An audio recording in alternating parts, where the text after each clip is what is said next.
വിശേഷമൊക്കെ സുഖമായിട്ടിരിക്കുന്നു. അപ്പോൾ ഇന്ന് ഈശോ അതിൽ നമ്മളോട് സംസാരിക്കുന്നത് മത്തായി 9:21 അവൻ്റെ വസ്ത്രത്തിൽ ഒന്ന് തൊട്ടാൽ മതി, ഞാൻ സൗഖ്യമാകും. അപ്പം അതൊരു വലിയ വിശ്വാസത്തെയാണ് ചൂണ്ടിക്കാണിക്കുന്നത്. അവൻ്റെ വസ്ത്രത്തിൽ ഒന്ന് തൊട്ടാൽ മതി, നമുക്ക് സൗഖ്യം ലഭിക്കും. ആഴമായ വിശ്വാസം. എന്താ പറയുക, നമ്മൾ അവിടെ പറയുന്നില്ല ഈശോയെ വന്ന് കാണണം, അല്ലെങ്കിൽ ഇന്ന സമയത്തോ ഇന്നതുപോലെ വന്ന് കണ്ടാലാണ് സൗഖ്യം ലഭിക്കുകയുള്ളൂ, അല്ല ഇന്ന ദേവാലയത്തിൽ, അങ്ങനെയൊന്നും പറയുന്നില്ല. നമുക്കിന്ന് അനേകം രോഗികൾക്ക് വേണ്ടി പ്രാർത്ഥിക്കാം.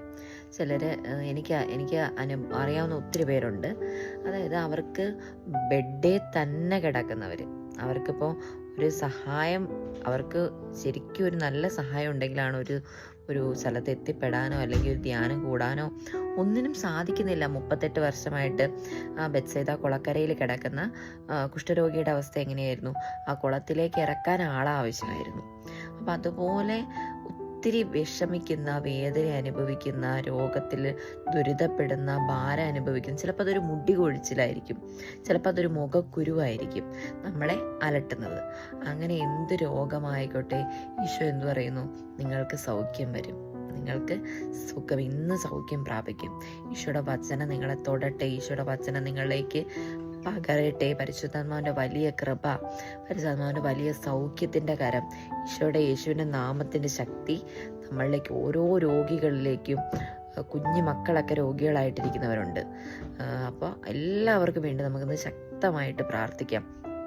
ഹോസ്പിറ്റലിൽ കിടക്കുന്നവർ, ICUയിലും വെന്റിലേറ്ററിലൊക്കെ ആയിട്ട് കിടന്ന് ബില്ലിന് വേണ്ടിയിട്ടും പൈസയ്ക്ക് വേണ്ടിയിട്ടും ജീവനോട് മല്ലടിക്കുന്നവർ, എല്ലാവരെയും നമുക്ക് ഇന്നത്തെ വചനത്തിൽ എന്ത് ചെയ്യാം? സമർപ്പിച്ച് പ്രാർത്ഥിക്കാം. ഇന്ന് ഈ നിമിഷം, ഈ രാത്രി എന്നെ കേൾക്കുന്ന ഞാനടക്കം എല്ലാവരുടെയും അടുത്ത് ഈശോ വന്ന് നിങ്ങളെ തൊട്ട് സൗഖ്യമാകട്ടെ എന്ന് നമുക്ക് വലിയ സൗഖ്യത്തിനായി പ്രാർത്ഥിക്കാം. അപ്പോൾ എല്ലാവർക്കും വിടുതൽ സൗഖ്യമായി ഈശോ വചനത്തിലൂടെ അനുഗ്രഹിക്കട്ടെ എന്ന് പ്രാർത്ഥിക്കുന്നു. അപ്പോൾ കൂട്ടുകാർ, ഇപ്പോൾ പോകുന്നു, പിന്നെ കാണാം. ബായ്.